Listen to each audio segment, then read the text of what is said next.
Perkenalkan, nama saya Imadi Adi Chandra Yudiana dengan NIM 211031125. Pada kesempatan kali ini, saya akan membawakan materi mengenai Pancasila sebagai filsafat. Nah, selain itu juga saya membawakan 5 filsafat Pancasila. Yang pertama itu ada filsafat informal, kemudian ada filsafat formal, kemudian ada filsafat komprehensif, kemudian ada filsafat linguistik, kemudian yang terakhir itu ada filsafat aktual fundamental. Jadi sebelum masuk ke 5 istilah tersebut, saya akan memaparkan terlebih dahulu penjelasan mengenai apa itu Pancasila sebagai filsafat, kemudian filsafat Pancasila itu apa. Pancasila sebagai filsafat itu merupakan hasil perenungan dari para pendiri bangsa. Nah, hal tersebut mengalir untuk menemukan nilai-nilai filosofis yang menjadi identitas dasar negara Indonesia. Nah, lalu apa itu filsafat Pancasila? Filsafat Pancasila adalah sistem pemikiran dan nilai-nilai dasar yang menjadi dasar filosofis dari negara Indonesia.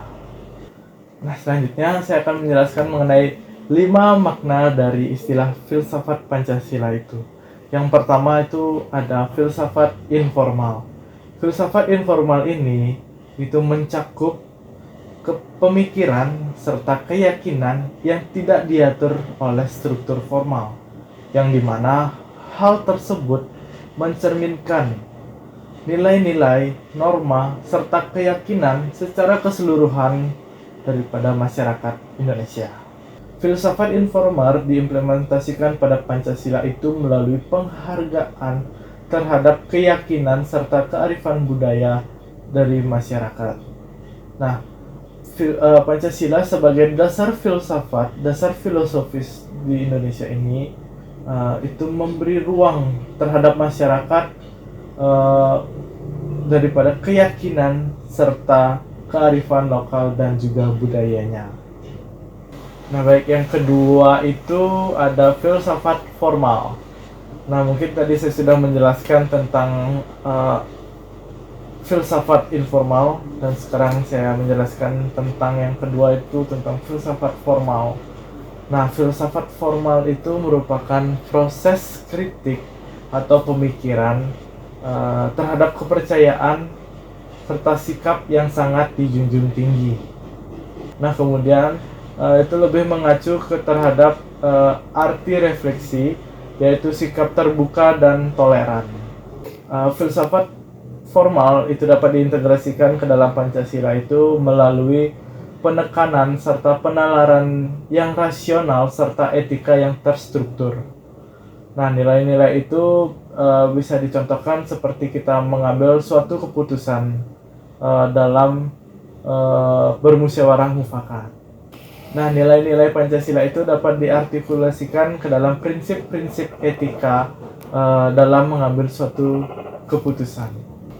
Nah, yang ketiga itu ada filsafat komprehensif, yang dimana filsafat komprehensif ini merupakan suatu kita agar mendapatkan gambaran secara keseluruhan. Nah, implementasinya dalam Pancasila itu menyatukan atau mengkaitkan kelima sila Pancasila itu untuk kehidupan bermasyarakat. Nah, yang keempat itu ada filsafat linguistik. Nah, filsafat linguistik ini merupakan analisa dari bahasa itu tentang arti dan juga konsep. Nah, implementasinya dalam Pancasila itu bagaimana kita memahami arti serta bahasa yang terdapat dalam Pancasila itu. Nah, yang kelima itu atau yang terakhir ini adalah filsafat aktual fundamental, yang dimana filsafat ini merupakan sekumpulan problematik yang mendapat perhatian langsung dari manusia serta dicarikan jawaban oleh ahli-ahli filsafat. Nah, filsafat aktual fundamental ini diintegrasikan ke dalam Pancasila itu kita agar tetap memahami nilai-nilai fundamental serta Pancasila dapat melawan daripada pengaruh perubahan zaman-zaman ke depannya.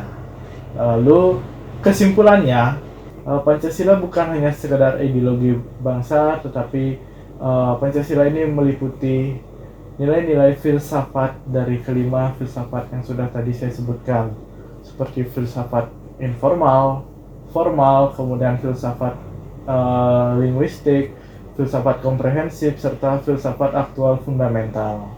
Nah, implementasi Pancasila dalam kehidupan sehari-hari itu harus mencerminkan nilai-nilai tersebut untuk membangun masyarakat yang adil dan beradab seperti prinsip-prinsip daripada Pancasila. Mungkin sekian materi yang bisa saya bawakan. Saya Imade Edi Sandra Yudiana, and see you next time.